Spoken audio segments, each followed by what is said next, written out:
Hello, today is Tuesday, December 18th, but I am finishing this about December 17th reading, Revelation 13. With the events of the weekend and the shooting in Connecticut, there are many who are questioning where is God and what is God doing about all of this. In fact, the shooting in Connecticut brings to the top of our agenda just the kind of conflict and trouble and persecution that we see in the book of Revelation.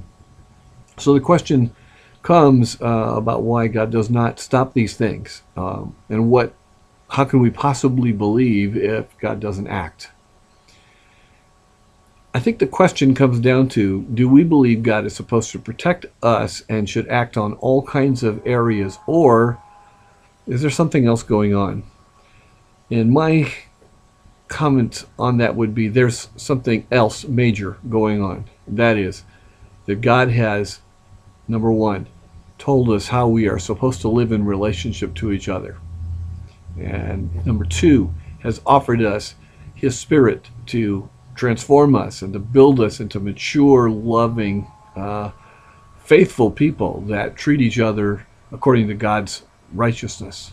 And number three, when we turn away from that, the Bible tells us we lose our way. So Revelation is partially about us losing our way and not willing to return. Some of the other chapters have the verses where the great suffering comes to the earth, and then the verses say, but still they would not turn away from their idols or from their evil ways. You see, there's a reminder for us in the events of this weekend that we humans are supposed to be transformed and changed into different people that not only treat our family members better, but see to it that our entire communities and nation treat each other better. Now, destruction, evil will come. It's just part of the world. And the verses that I've picked up sort of imply that.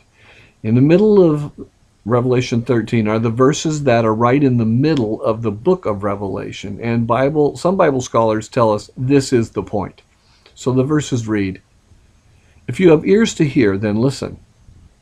If you are doomed to be captured, you will be captured. If you are doomed to be killed by the sword, you will be killed by the sword. This means that God's people must learn to endure and be faithful."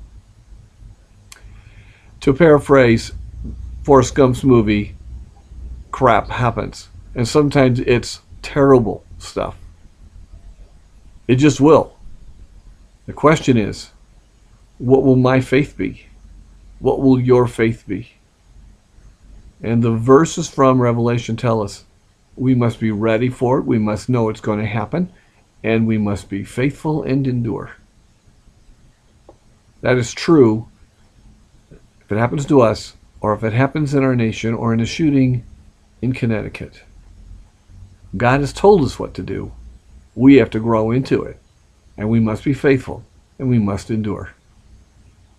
Our prayers and our wishes, condolences to those families, and for God's work to be done in that community and in all of our lives for their good.